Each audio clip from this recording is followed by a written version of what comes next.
ainsi que le revenu soit issu d'une activité salariée, d'une entreprise individuelle, des placements financiers, d'une exploitation agricole ou encore de plus-value des cessions de biens. Ils doivent être agrégés pour constituer le revenu net global imposable. Cette globalité permet de limiter les possibilités d'optimisation ou d'évitement fiscal, d'évasion fiscale concrètement, et assurer une équité entre les contribuables, quelle que soit la structure de leurs revenus. Donc ici, on comprend euh, en grosso modo que le principe de globalité veut faire participer tout Congolais à la dépense publique. Et au-delà de ça, ce principe tient en compte la capacité contributive de chaque contribuable. On tient en compte la capacité. Et donc, des contribuables peuvent avoir une même activité, mais ils ne vont pas contribuer de la même manière. À la seule condition de renseigner simplement, de bien tenir ces documents comptables. Et donc, entrepreneur, vous mettez en place votre entreprise, tenez aussi à obtenir un bon comptable qui sait tenir correctement la comptabilité. C'est là vous profitez parce que devant l'administration fiscale, vous avez la possibilité de donner les documents comptables et on en tient compte afin que vous puissiez contribuer selon votre capacité contributive. Mais si après on néglige, ben voilà, on va tomber dans, dans, dans l'imposition selon que l'administration décidera. Voilà. Là, c'était le principe de globalité. Deuxièmement, on a dit que l'IRPP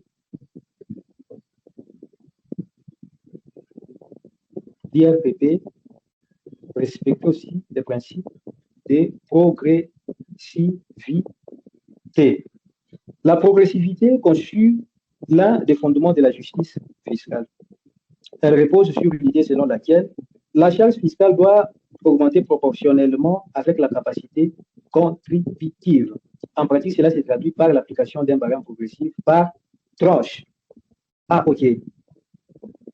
La progressivité, au fur et à mesure, votre activité, votre entreprise évolue, votre capacité aussi évolue.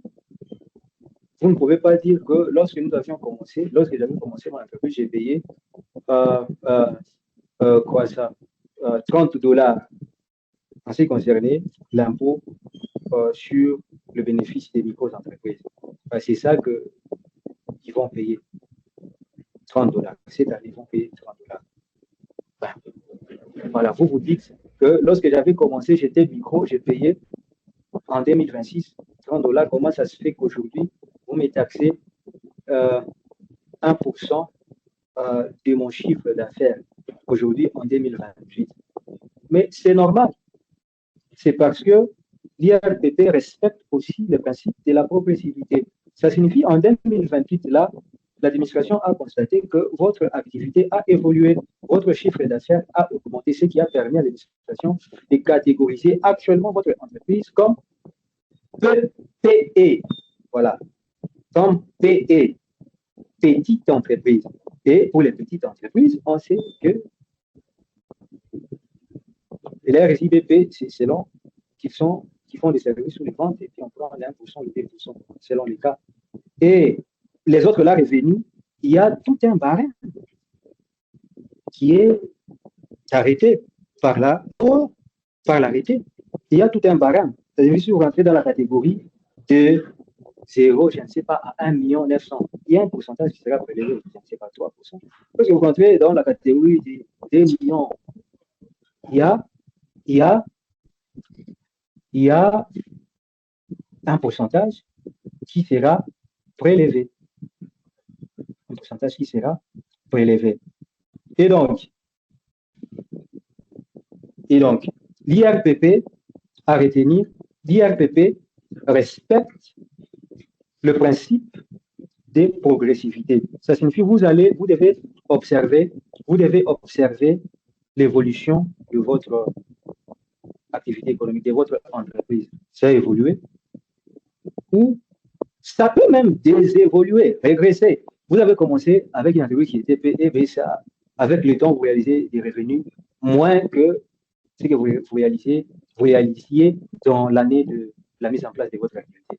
Mais vous allez déclarer à l'administration que, ben voilà, nous avions commencé avec telle somme comme revenu, mais voilà actuellement, au regard de documents comptables, vous prouvez que, voilà, avant, nous avions telle somme comme revenu, mais actuellement, nous sommes dans les zéros, dans la catégorie des zéros, à 1 900 000. Et donc, nous sommes rentrés dans une imposition de 3% par exemple. Et donc, voilà. Donc, vous pouvez soit évoluer, soit régresser. C'est normal. Avec une tenue régulière des documents comptables, vous pouvez toujours vous justifier devant l'administration. Et donc, cela s'est traduit par l'application d'un barème progressif par tranche, dans lequel les taux d'imposition s'élèvent à mesure que le revenu global augmente. Eh bien, voilà, peut-être nous avons mis des mètres, ou diminue. Ça augmente ou ça diminue. Si vous parvenez à l'éprouver au moyen des documents comptables, l'administration tiendra compte de cela pour respecter les principes de progressivité. Vous êtes même en droit, voilà, vous êtes même en droit d'exiger à l'administration de respecter les principes de progressivité. Alors que vous avez régressé, mais l'administration fiscale continue à vous taxer selon que vous aviez commencé. Mais non, vous avez la possibilité de demander à l'administration, la DGI, en l'occurrence, oui, mais non. Là, vous ne respectez pas le principe de progressivité. Le principe prévoit un barème. Et actuellement, je rentre dans la catégorie des ceci. C'est cela. Voilà. Cette progressivité permet une réduction partielle des revenus en réduisant les inégalités entre les citoyens et en protégeant les contribuables à faible revenu. Voilà.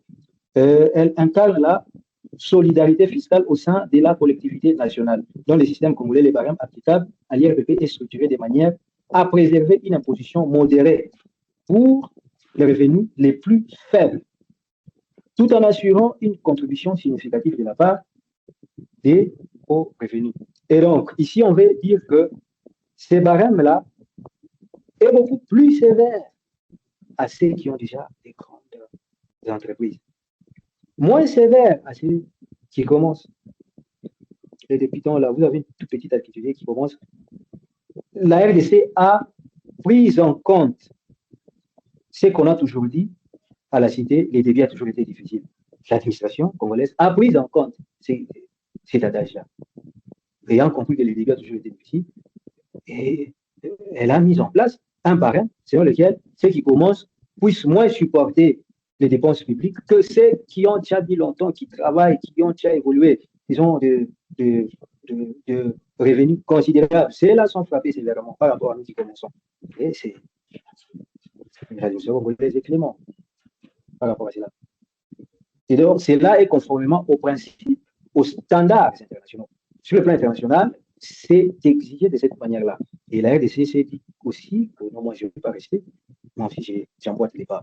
Les principes de progressivité.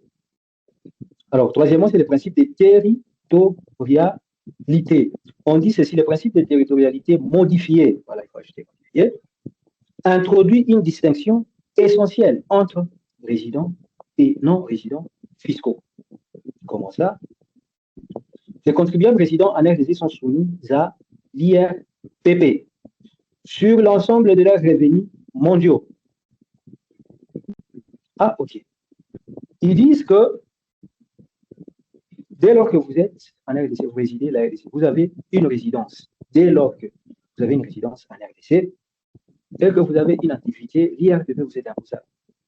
Tout ça, c'est pour accroître l'assiette fiscale. Vous êtes ici en RDC, vous avez une entreprise aux États-Unis, vous allez le faire sûrement. Vous avez une entreprise, vous avez votre activité à Dubaï, hein, vous mettez en place une agence, je ne sais pas, d'import. C'est une activité, génératrice de revenus. Vous entendez mettre en place une entreprise au Canada, mais résident ici en RDC. La RDC vous frappe sur l'IRPP. Tous les revenus en provenance des entreprises et partout dans le monde. En Chine, vous avez une entreprise aux États-Unis, Arabie. Et puis voilà. En Europe, tous ces revenus-là, l'administration fiscale congolaise frappe selon les barèmes. Il y a un barème qui est retenu, on fait la sommation de tous ces revenus-là. Si ça donne 10 milliards, on frappe. Enfin, voilà, j'ai mis dans la police de l'administration. On fait la sommation de tous ces revenus-là, l'administration frappe. Et donc, même quand vous créez votre entreprise, mettez en tête déjà que vous n'allez pas échapper à l'administration fiscale parce que votre entreprise est en Angola. Non, vous n'allez pas échapper à l'administration fiscale parce que votre entreprise est implantée à Cabinda, hein, Congo central. Cabinda là-bas, ça fait l'Angola. Mon entreprise est implantée là-bas, une petite ville, village, je ne sais pas comment dire. Et donc, vous faites là-bas des intérêts et puis vous dites, c'est en Angola. Non, l'IRPP vous frappe là-bas. Donc, même quand vous concevez une pareille entreprise, mettez déjà en tête que vous serez frappé. Oh, je vais mettre ça au Rwanda, parce que nous sommes en conflit avec les Rwandais. Voilà. Hein? Nous sommes en conflit avec les Rwandais, on ne saura pas. Mais dès lors que ces revenus-là seront retracés ici chez nous, enfin, bien qu'on ne s'entende pas avec les Rwandais, on va frapper. Pour les États-Unis, c'est une grande puissance. Si j'implante là-bas, la RDC n'aura pas la possibilité de mettre la main là-bas. Dès lors que notre administration mettra la main sur ces revenus-là, allez, l'administration congolaise va frapper selon votre catégorie de revenus qui vous sera donnée par la suite. Caché le fond. Donc, mettez déjà ça en tête. Les principes de territorialité vous accablent. Quel que soit l'endroit où est implantée votre entreprise, la RDC mettra la main dessus. Donc, ne vous en faites pas. Que vous soyez formel ou non formel, elle mettra la main. OK. On a dit que les contributeurs résident en RDC. Les contributeurs résidents en RDC sont soumis à l'IRPP sur l'ensemble des revenus mondiaux, c'est-à-dire tous les revenus qu'ils perçoivent, qu'ils proviennent du territoire national ou de l'étranger. Cette imposition globale est justifiée par le fait qu'ils ont leur domicile. Domicile pour résidence. Et voilà. Si vous avez votre résidence ici ou vous avez votre domicile ici. Leur centre d'intérêt économique en RDC. Voilà. On dit que vous ayez une résidence ou un domicile ici. Vous serez frappé. Voilà. Les non-résidents, en revanche, ne sont imposables que sur les revenus des ressources congolais. Okay. C'est-à-dire ceux qui trouvent leurs origines dans les activités, biens ou droits situés sur le territoire national.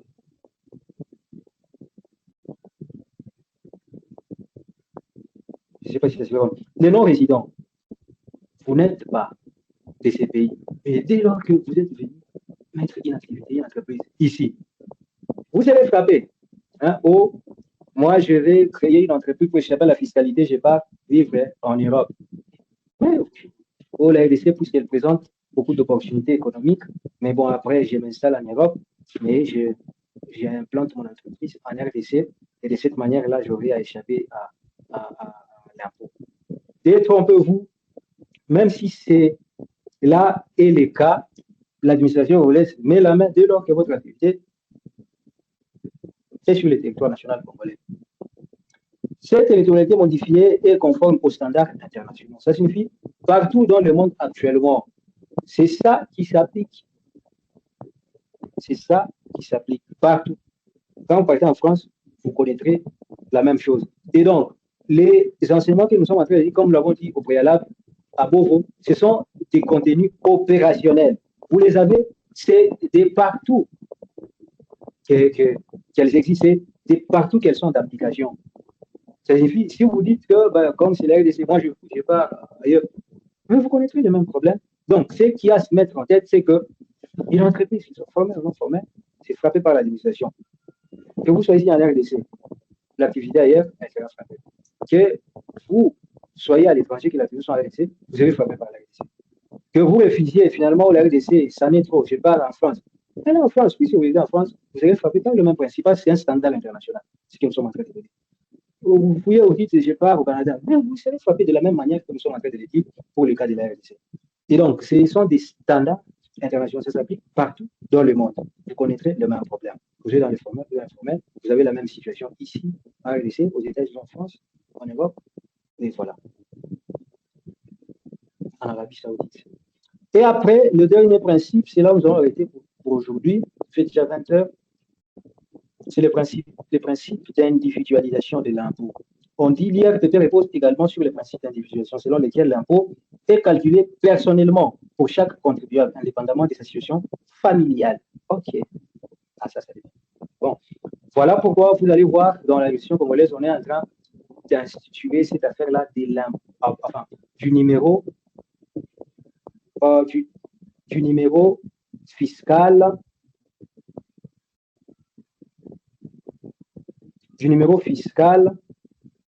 des personnes physiques non commerçantes. Ah, voilà. NIF pour les personnes non commerçantes. NIF pour les personnes non commerçantes. Cela signifie que toute personne physique en RDC dorénavant devra avoir son numéro impôt et par conséquent déclarer ses revenus. Parce que comment on vit? Forcément, on doit avoir les revenus. Peut-être c'est pas encore vulgarisé, mais tenez, toute personne physique en RDC devra avoir un numéro d'identification fiscale. Une personne physique non commerçante, il y a un numéro pour cette catégorie-là. Et il y a aussi un numéro pour les personnes physiques commerçantes ou pour les personnes morales commerçantes. Mais bon, après, à quoi sert les numéros d'identification fiscale pour les personnes physiques non commerçantes, NIF? Pour ceux qui ont eu la chance de solliciter les passeports, ils les savent déjà, c'est un préalable. Mais pourquoi on demande ces numéros-là? C'est justement pour vous identifier afin de vous faire participer à la dépense publique. Avec le temps, nous devrions tous déclarer nos revenus et puis, par conséquent, être frappés. Ça sera une obligation dans le jour qui vient. Toute personne devra avoir son numéro d'identification et de retenir par cœur. Et voilà. Et cette imposition est faite indépendamment de sa maman, et donc, indépendamment de ses parents, indépendamment des autres membres de la famille. Ça signifie c'est on tient compte de vos propres revenus, des propres revenus de la personne actuellement prise en considération. Et donc voilà, indépendamment de sa situation familiale. Cela signifie que chaque personne physique est imposée sur ses revenus propres. Voilà.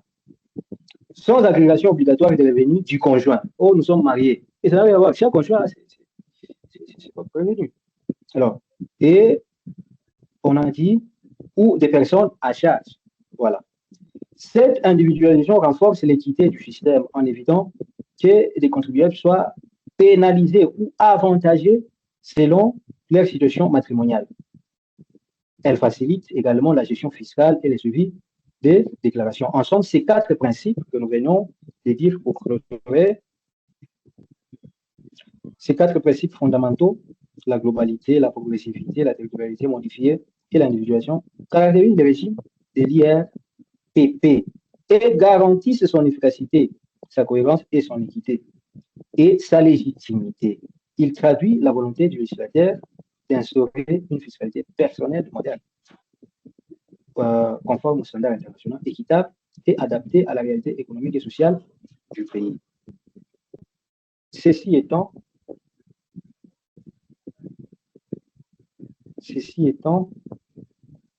nous allons nous limiter aujourd'hui par ici et la séance qui vient, on commence par les traitements d'entreprises selon leur taille. En somme, au départ, nous avons résumé l'essentiel de ces modules qui va nous retracer la relation entre une entreprise et la fiscalité. Nous avons défini c'est quoi une entreprise. On a dit que c'était la mise en exécution d'un dessin. Et puis, nous avons essayé de mettre la différence entre une entreprise et une société. On a dit qu'une société, c'est un mécanisme juridique pour exploiter une entreprise. Et puis après, nous avons précisé qu'une entreprise peut être formelle ou non formelle. Alors, que ce soit formelle ou non formelle, elle demeure touchée par la fiscalité. Il y a toujours des instances de fiscalité, que vous soyez formelle ou non formelle. Et c'est comme ça que nous avons entamé à analyser les implications de la fiscalité sur une entreprise non formelle. On a dit que c'est l'implication de la fiscalité sur une entreprise non formelle se matérialise par les mécanismes dits IRPP, qui veut dire impôt sur les revenus des personnes physiques. On a défini, on a parlé du champ d'application de l'IRPP, on a mis en place, on a éclairé les personnes qui sont imposables, et puis on a fini par préciser les principes qui gouvernent ces mécanismes-là, ça signifie l'IRPP, les principes qui gouvernent cet impôt-là. Et puis, nous avons clôturé pour ces jours afin de répondre demain avec les traitements d'entreprise selon leur taille. Eh bien, merci pour le reste. J'espère que demain, nous allons nous retrouver par la grâce de Dieu. Et bon, voilà. Merci, à demain alors.